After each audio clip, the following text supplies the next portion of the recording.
How are we doing, guys? Hacked Single Figures here. Hope you're all well and have had a good week. Right, we need to talk this week about the golf I've played, obviously. We also need to talk about how I got on with the Ping G400 Max driver when I tested it earlier this week. We'll go through the comments you all kindly left me last time on practice drills I can do in the house. And we also need to talk drivers because, Houston, we have a problem.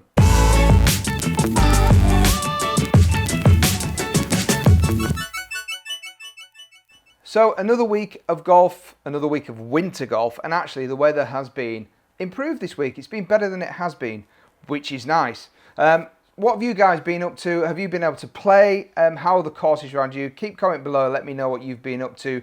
If you did play, where did you play and how did you score? Comment below and let me know. And also, if you're working on something specific in your game, let me know what it is that you're working on and how you're getting on with it. Okay, so let's have a look at some of these comments that you guys kindly left me last week. Now, I asked you what drills you work on inside, so drills you can do through the winter, and you lot were amazing with your comments. So let's have a look at some of these because there were some belters.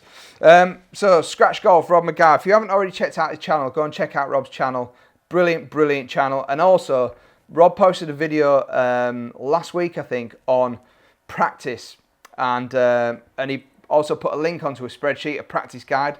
I think it was a college guide to golf practice. But go and check out the video because it's really, really worth doing. Genuinely, go and check out Rob's channel. So anyway, Rob left this drill, and this is a great one, especially for me because I struggle with this so much. So as you see there, Rob says, put your ass against the wall. Bear with me, it isn't a prison thing. Take your golf posture, practice turning back with your right glute working into the wall, then rotate with your left glute working into the wall. If you early extend, then your ass will want to come away from the wall. Hope that makes sense.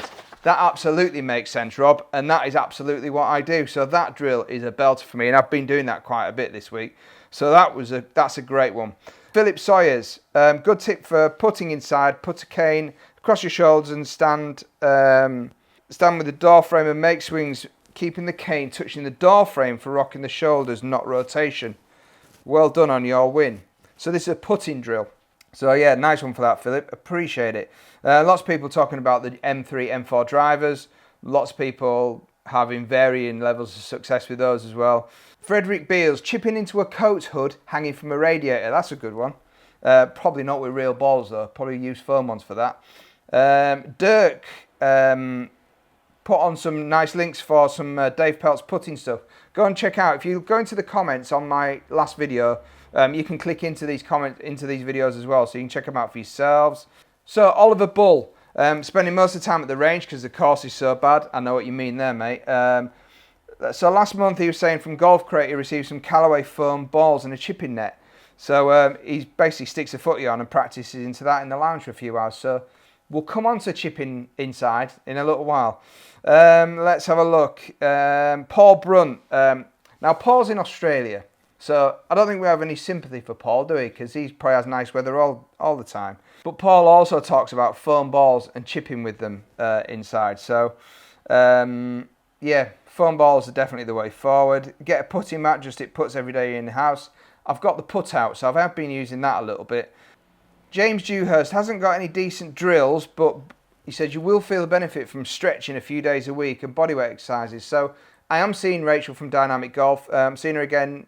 I was supposed to see her this week, but I'm not going to now because it's half term. So I'll see her next week. So yeah, I'm doing daily stretches. So hopefully that's going to help. Another one here from John who says, I like chipping off the rug onto the couch. I don't think that's one I try with real golf balls because I am prone to thin the odd one and sometimes even get one out of the hosel. We all know what that word really is, but we'll say hosel. Get a hosel rocket, and I don't want them sort of pinging around off my skirting boards really. S4 has bought a swing weight and training club from Amazon. It's about 2/3 of the length of the wedge. I think I used to have one of these years ago, but God knows where that went. It's one of the many golf training aids I've had. So Paul Edwards, think I can help out on the full swing at indoor practice. From as recent as last week, same problem, too cold and wet to venture out. So after using the put out for a bit, decided to have one full swing. I can confirm you will take a light out. Now this is exactly what I was saying in the video last week. I want to swing indoors, but I can't because I know I'm going to break something. Paul has just reaffirmed why I shouldn't do it. So thanks for that, Paul. Let's have a look. Adam Butters, if you're limited for practice space, then chipping practice is the one. Get some of those rainbow coloured softballs. I have got some of those, Adam, and I have been trying to use them a little bit this week. So another one, and this is the last one, Mark Sheehan. Another suggestion, rather than indoor drills, take the family away for a couple of days to La Manga Holiday Resort. They get the pool and you can play 3 brilliant courses. I'd love to do that, but we're trying to buy a new house at the minute, and we have literally got no money. So I won't be doing that, but thanks for the suggestion anyway, Mark. So let's talk about the golf I have played this week. So I played at Sanburn Hall last week with 4 Business. It's their York group. It's a really nice golf course, actually. It was very dry. It was frosty, but it's a super dry golf course. Like, there was just no boggy bits anywhere, even though it was obviously frosty. But yeah, it's very open, quite a scoreable course, I imagine, in the summer. But yeah, it was decent, in really good nick as well. Played okay, shot an 88, but we were on temporary greens. So the hardest thing was judging the distances into the greens, because it was so frozen that sometimes it would just land and it would die, but other times you'd hit it into the green and you get one of those huge bounces and it end up, 30 foot past the temp. So yeah, it was pretty tough, but yeah, okay, some nice shots in there. Struggled off the tee still quite a bit, which is getting really annoying now. So yeah, we'll come back to that in a minute. Went down to the driving range, had a good session down there, just literally worked with irons, really trying to sort my swing path out and get my strike better. And also, I've got this really bad chicken wing when I get through the ball. I just really struggle with, I can't get rid of it, so I'm working really hard on getting through the ball better and not pulling my arm up with that chicken wing thing. So it's bloody annoying though. Working hard on that, but that's what I slip back into when I get on the golf course, which I know is damaging my game. So a lot more work to be done on that. So after going through all the comments, I've got some of those rainbow foam balls and I've been doing some chipping in the house. And this is my new game for chipping in the house, and this is brilliant.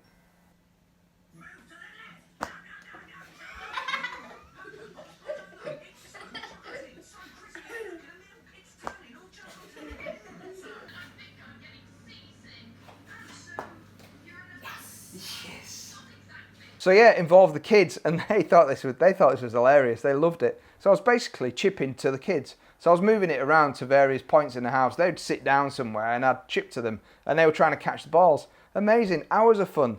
And it's half term this week, so I know how to keep them entertained and improve my chipping.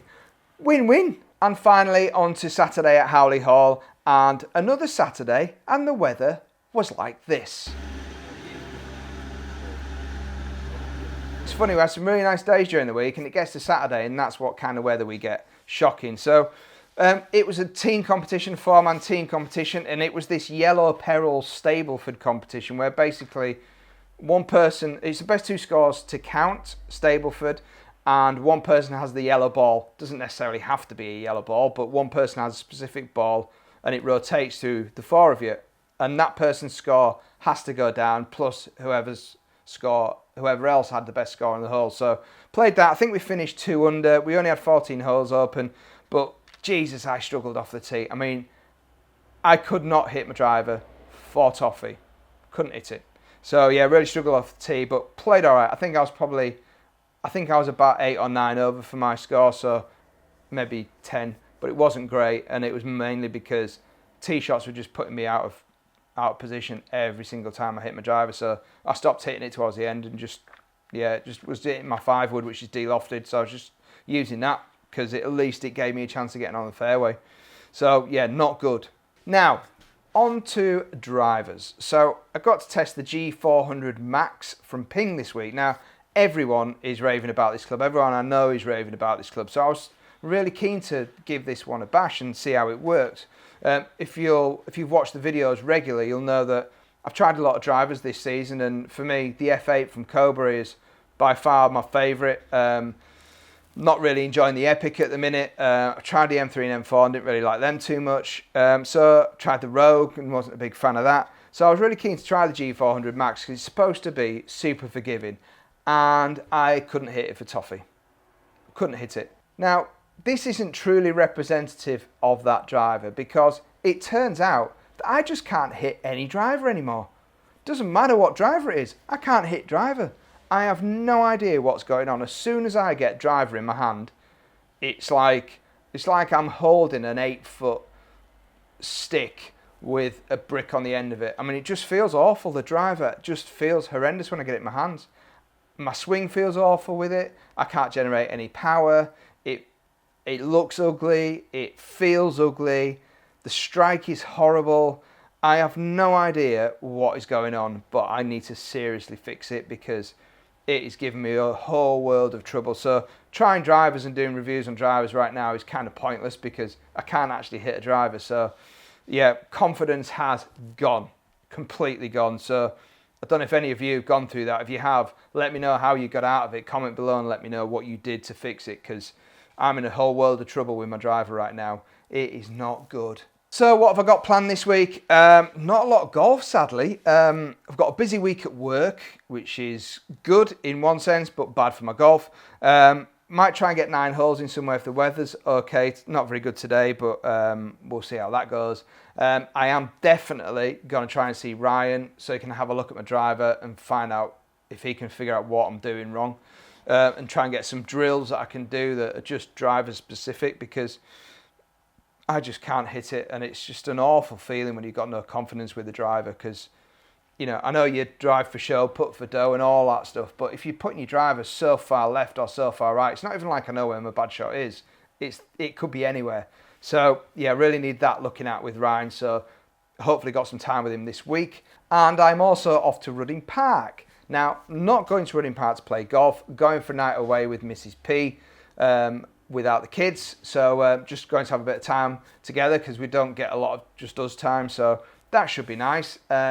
Just so happens that we're going to a place that has a golf course, so she's going for a spa, so I'm going to try and sneak onto the golf course, see if I can get at least play 9 holes. So we'll see. They've got a really nice little par 3 course there actually, so I might try and go and do that because I think that'll help my game more than playing 18 at the minute. So yeah, we'll see how we get on. I'll report back on that one next week. So that's it from me for this week. If you enjoyed the video, as always, hit the thumbs up button, give the video a like, and if you are new to the channel, click the button below, subscribe and follow me on this journey to single figures. Guys, thank you so much for watching. Have a great week of golf and I'll catch you next week.